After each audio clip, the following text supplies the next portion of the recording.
As an entrepreneur, do you ever feel like you are getting in your own way?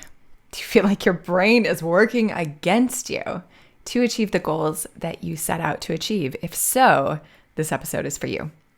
This is the Brand Gravity Show, where we explore the intersection between branding and psychology. I am your host, psychology-driven brand strategist, Kaye Putnam, and I'm thrilled to bring you today's conversation. We focus on both sides of the coin here in my orbit. We focus on how we can speak to our audience and our ideal clients on a psychological level so that our brand is resonating with them. But perhaps equally as important, I also turn that lens inward. How do we work with our own psychology so that we achieve the things that we set out to achieve? And my guest today is an incredible resource and a genius in navigating your own psychology and your own brain to do exactly that. Olesya Luraschi is a Harvard-trained leadership coach. She coaches professionals at companies like Google, Amazon, and Microsoft to help them work at peak levels as leaders by using evidence-backed psychology to improve their mindset, communication, and lives. Let's get to the conversation.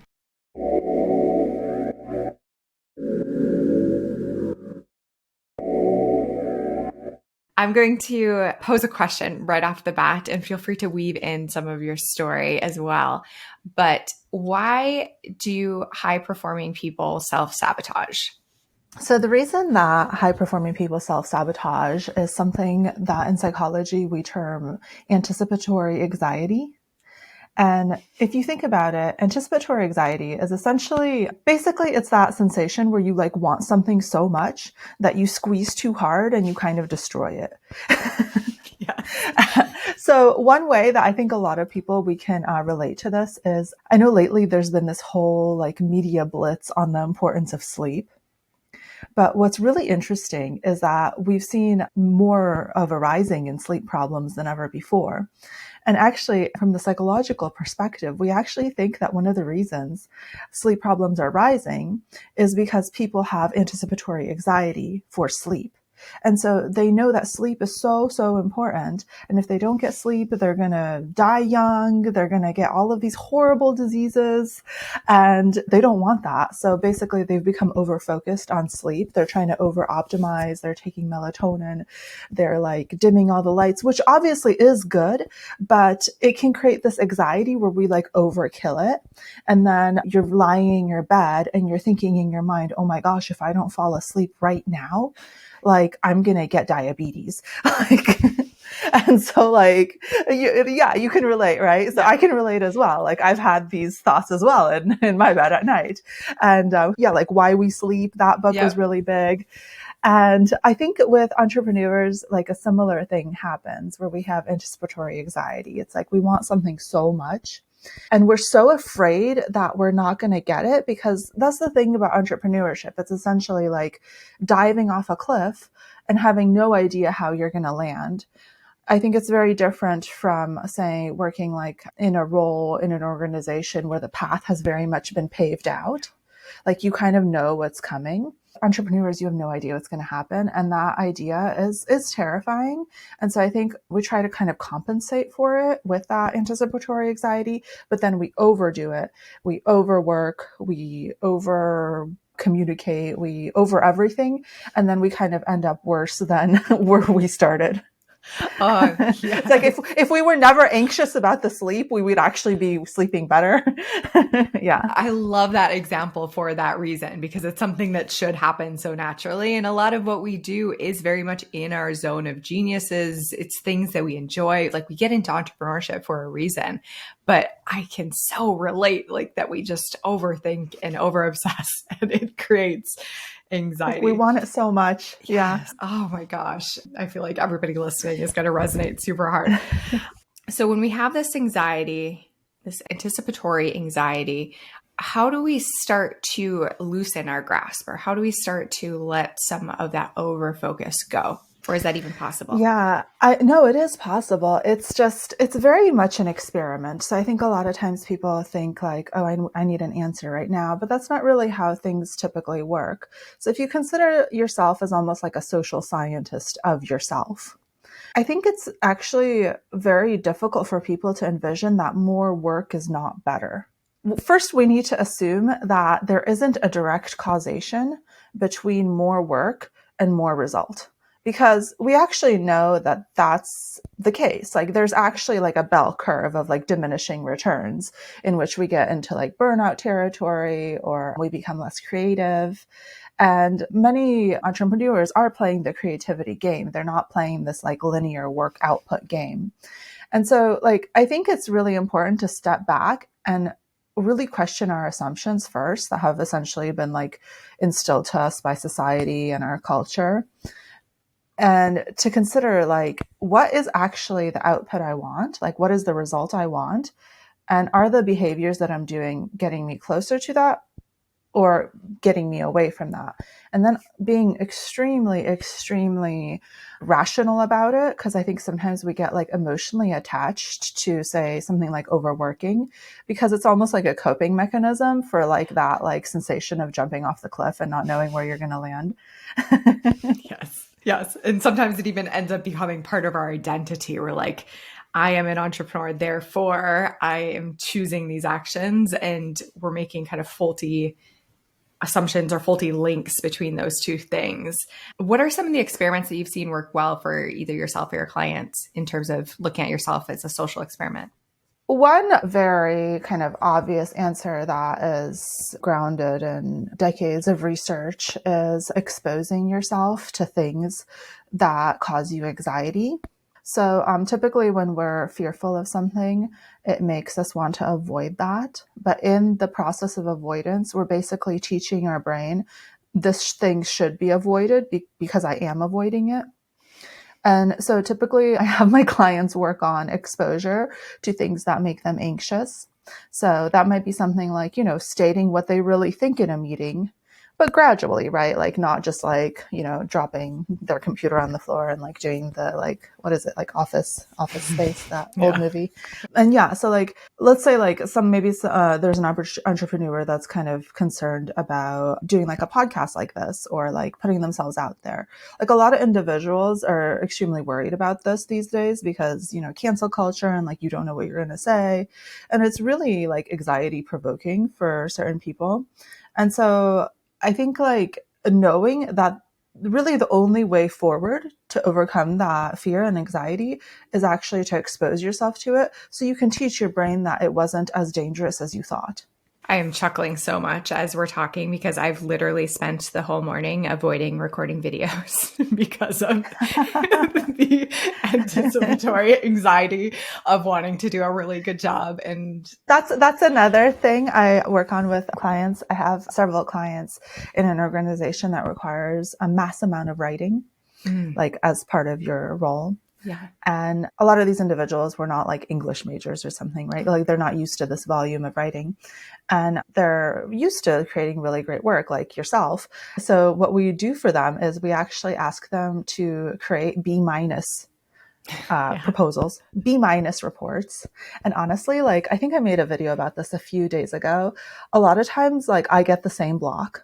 Like, I'm like, oh, it's going to be so much work. And I'm probably going to have to film like 20 takes because I am like the worst and I can never like say one sentence clearly. And so what I typically do is I actually tell myself in my mind, like, you know what? Let's just try to do like the worst possible job, like for fun. Like, let's try to film the worst possible video. And this is honestly how most of my like TikToks get filmed. I'm like, okay, let's see if you can make the worst TikTok on the TikTok platform. Oh, this is amazing because I watched a bunch of your TikTok videos and they're amazing. So that doesn't convey. See, like in my mind, I'm like, I don't know why anyone's watching this trash. And like it allows me to like hold that goal really loosely because otherwise I would totally overthink it and like cry every time I had to film a TikTok. Yeah, I think that's one of my problems in full vulnerability. I decided this year was going to be like my YouTube year. I was just going to like go all in and do all of the thing. And I have had more resistance than I've ever had ever in the past for recording YouTube videos. And I'm seeing the link now. Thank you so much for making this clear. Yeah, no, I feel your pain very much. And like YouTube, I think has like kind of higher standards for like production, which I obviously can't hang with. I have to have like a very low standard of production because I just like, I can't handle all of the technological things. But yeah, I mean, that whole thing about just trying to film the worst possible content you can. And, Yes. just seeing like, maybe you Yes. don't put it out there, maybe you do, but you'll never really know. Like, we're often not the best judge of our own content. And I usually could try to also think like, if this helps like one person, then it's worth me like embarrassing myself a little bit on the internet. Yes, it's in service of others. Yeah. And people relate to vulnerability and humanness. So even when there are more moving pieces, or we feel like we have to do a good job to be seen or accepted, or whatever it is, whatever the brain is telling us, often just showing up as our imperfect selves can be the most effective thing anyway. So amazing. Loving this. Definitely. I mean, there's no connection without vulnerability. And I think Mhm. we all, follow some of the YouTubers that are just so polished. You're like, like you watch it and you're like, well, that looked beautiful, but Yes. I feel nothing. Yes. Okay. So I want to divert a little bit. A lot of the clients that I work with, the entrepreneurs that I work with, will describe themselves as like an A plus student. Like they're very used to, again, doing things well, but they're finding that that tendency is holding them back from doing the B minus work. I think this is, as I'm articulating this question, it's a lot of the things that we have been talking about. But what advice do you give to somebody who feels that way about themselves? We're going to get right back to the interview. For the next few seconds, I'm going to share with you my brand clarity collective and how it can help you grow your income and impact. If you're an entrepreneur who feels stuck or uncertain about what makes your brand stand out, then this is for you. The Brand Clarity Collective is a mastermind multiplied by mentorship. It's part online curriculum, part digital mastermind, and it's designed to help you get crystal clear brand clarity so you attract more perfect clients and grow your business. We have a thriving community of entrepreneurs who are all smart and driven. As a member of the collective, you get an all access pass to all of my best branding courses, as well as access to our private community where you can connect with like-minded entrepreneurs and get feedback and support directly from me on our coaching calls. The Brand Clarity Collective is priced at just $297 per month. And after 6 months, you keep lifetime access to all of the courses. To learn more and to see if it's right for you, head over to my homepage at kayeputnam.com. There's a big section where you can click to learn more. I'll also include the link in the show notes wherever you are listening or watching. All right, let's get back. I've thought about this a lot. And I think some of the issue is kind of the way we've been conditioned through school and work, like traditional work, is essentially we were taught to function in such a way in which we were working towards a goal that had very clear definitions of success. And so we could essentially avoid failure because the definition and the path towards success is so clear. Like if you want an A on a math test, like we kind of know what we need to do. Like this isn't, like something that is unknown. The issue is that a lot of entrepreneurs today, especially entrepreneurs that are working on the digital space, which is still fairly unformed and each individual has a different journey towards success, is that we actually have no idea how we're going to succeed. Nobody knows. Like we're just trying things and like hoping for the best. And I like to think about this concept when I kind of get this fear as well, is that like nobody knows how they succeed until like literally the moment, the millisecond they succeed. Mm-hmm. And nobody that's ever succeeded in this space that's created anything new ever knew that. And so we're just going to be trying to like try all of the things, all of the random theories we've created in our minds until that moment.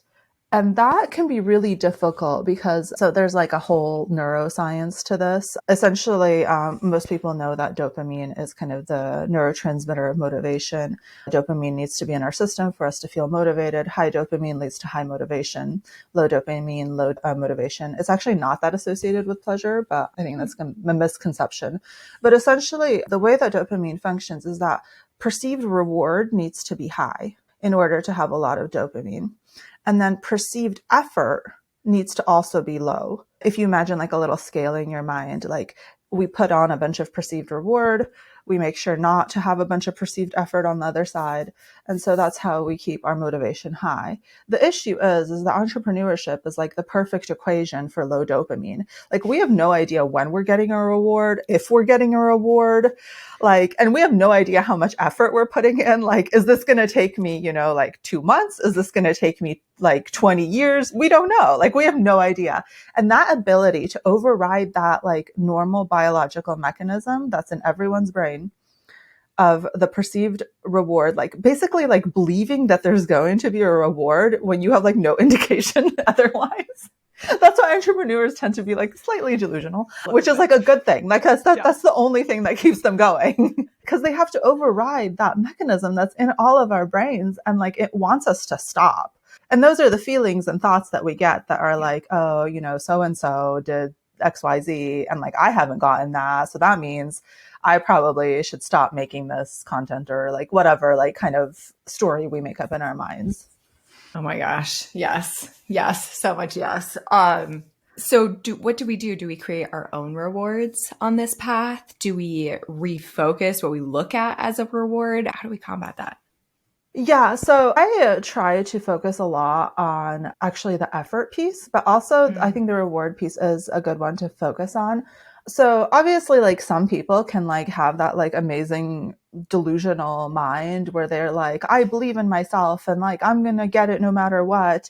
And like I heard a interview with Ashton Kutcher once, and he was like, you know what, I believe in my goal so much that once I set a goal, I don't even question if I'm going to achieve it. And he's like, every time I do an action that gets me closer to that goal, I just see it as like insurance that I'm going to get that goal. And I'm like, wow, that must be nice for you, Ashton Kutcher.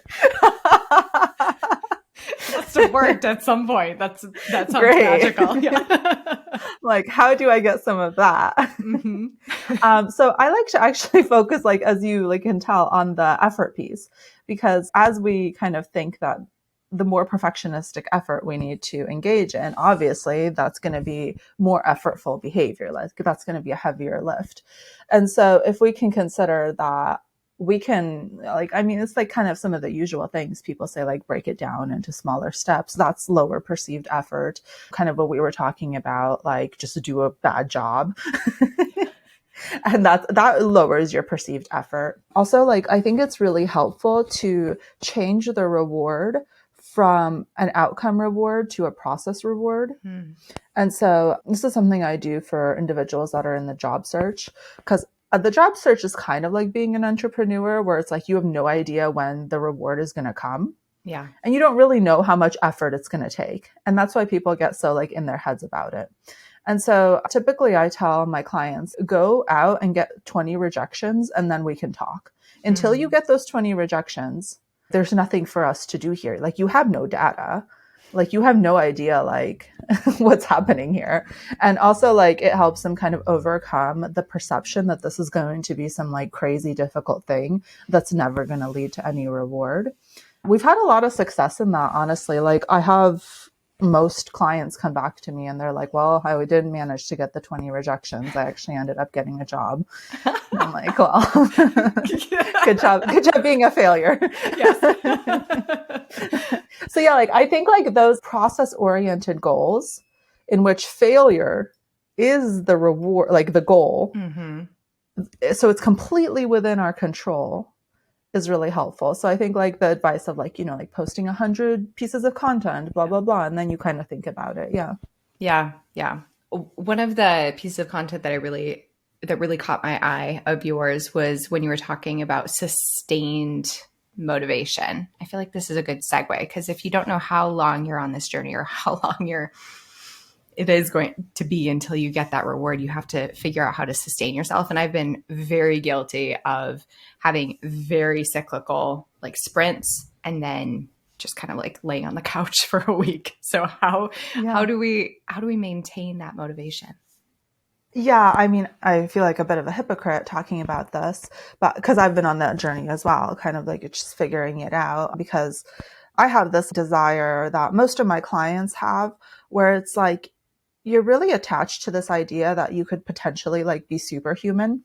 Yeah. And like all my clients talk, like whenever I ask my clients like about how they do things or their goals, they like just come back with like a bunch of math. Like I was talking with a client the other day and he's like, well, because he's trying to be basically the best at like three different things, like three completely different like areas of life, three completely different goals. I'm not going to mention them because kind of confidential.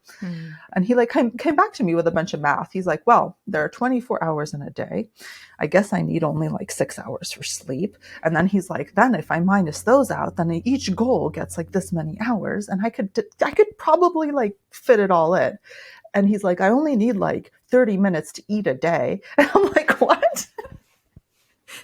But like what I'm saying here is like essentially most of us, especially entrepreneurs, I think we optimize for like our best possible physical state on like our best day where like literally nothing happens. And that's how we like plan our lives. I mean, the world doesn't really like work that way. Like things always happen. Like maybe we don't feel that energetic that day. Maybe we're fighting off a bug. It's this like process of only going to like maybe like 80% and then leaving like 20% on the table, which feels really wrong because you're like, but I don't know if I'm going to make it. I need to give it the 100%, which again is like the anticipatory anxiety. Yes, yes. So what you're saying is resonating. Back to the video example, just to keep this rooted in something concrete. On my best day, I recorded 16 videos all at once. Oh my gosh. So, wow. Amazing.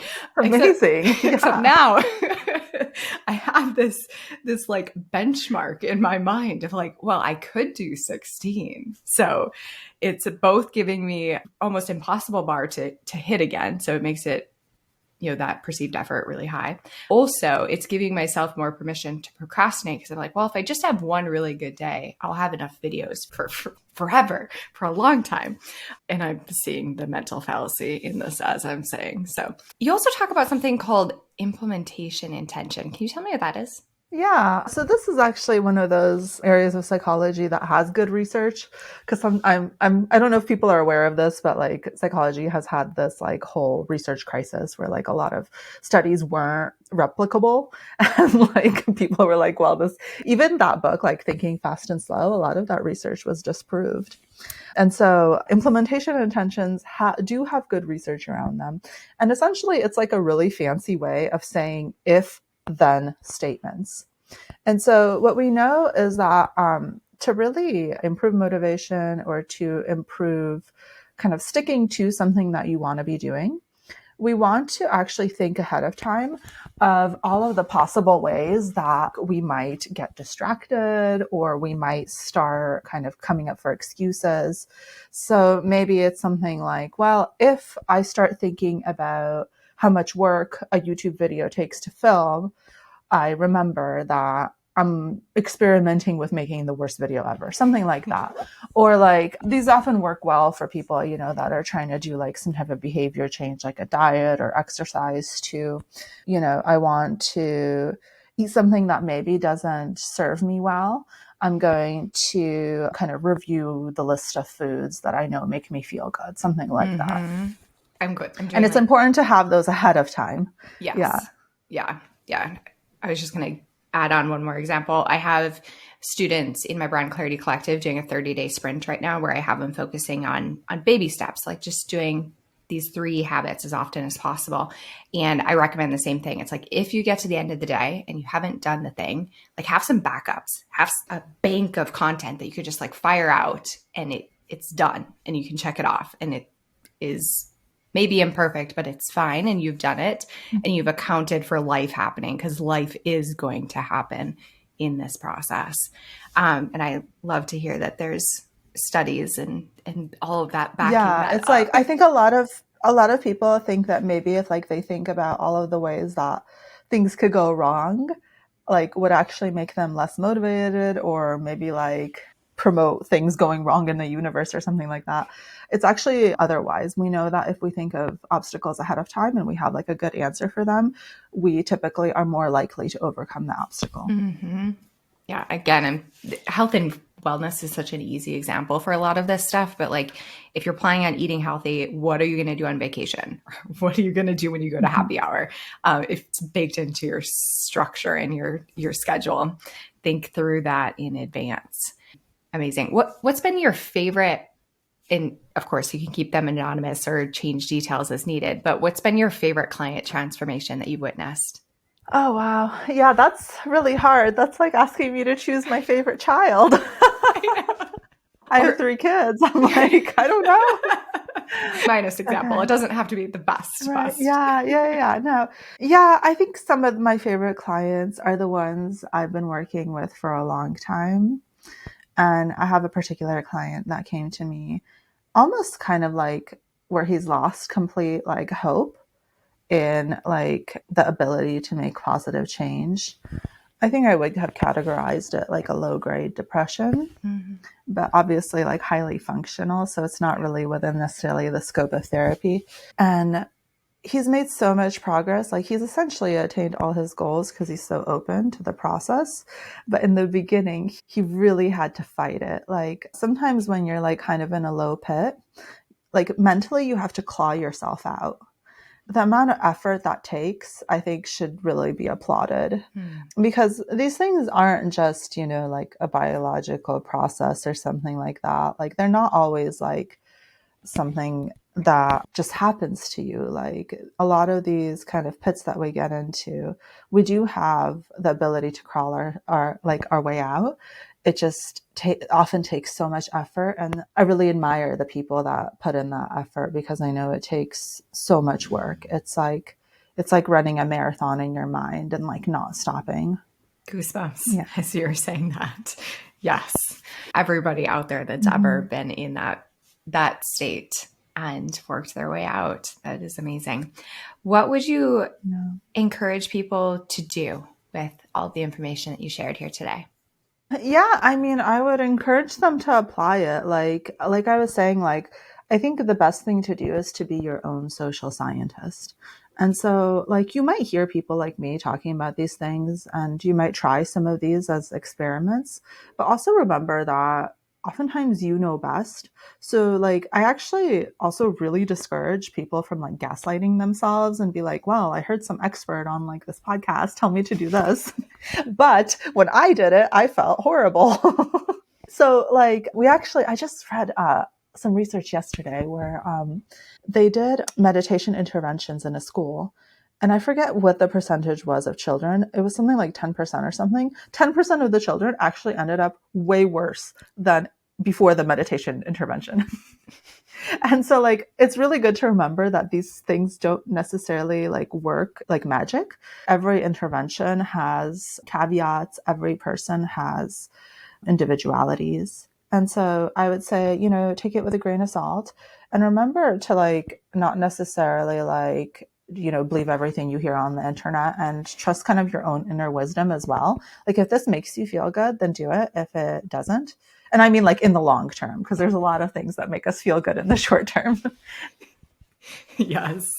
Yes. that don't necessarily help us in the long term. Absolutely. So I know you have your amazing content, in my opinion, on TikTok. You share it on LinkedIn as well. How can people find you online? Yeah, so my biggest platforms are LinkedIn and TikTok. I've been trying to post like a TikTok a day. That's kind Nice. of within my abilities lately. And yeah, I'm on LinkedIn quite a bit. So feel free to connect with me. If you message me, there's like a 99% chance I will definitely reply unless like for some reason I miss it. Like LinkedIn messaging doesn't work that great. So Yeah. yeah, I try to answer any questions that people have. Typically, I enjoy these types of questions. So if I said something or if you've even heard something related to psychology, like I do enjoy having like listener or viewer questions. They're always kind of interesting to me what people ask. And I think I reply like more than most people. So don't be scared to email or message in. Yes, absolutely. Continue the conversation there. Thank you so much for sharing your wisdom and your genius with us today. This was massively personally relevant, and I know that that means that it's going to be very relevant for everybody watching as well. This human condition is one that we cannot escape. So we need to work with our brains instead of against them, I think is one of the things that I'm hearing here. So thank you so much for making the time. And your audience, it sounds like they're doing hard things. And I think one of the kind of biggest takeaways that I have from entrepreneurship and from psychology is that just because it feels hard or it feels some type of negative emotion for you, that doesn't actually mean you're not going to succeed. And I think sometimes we misinterpret that negative emotional state where we feel discouraged, where we feel kind of even a little bit hopeless. That doesn't mean that you won't succeed. You might just be feeling that way. And, you know, you might feel like that for certain periods of time, but it has nothing to do with your ability to succeed. Thank you so much for listening. You can find all of the notes in the show notes on my website, kayeputnam.com/podcast. So you can continue the conversation with both Olesya and I on our respective social media platforms. I would love to hear any questions, aha moments that you had. And if you enjoyed this episode, please take a moment and leave a 5-star review wherever you are listening. It helps other smart humans like yourself find this show. It's such a massive help. Thank you in advance. And I hope you have an incredible day. I'll see you in the next episode.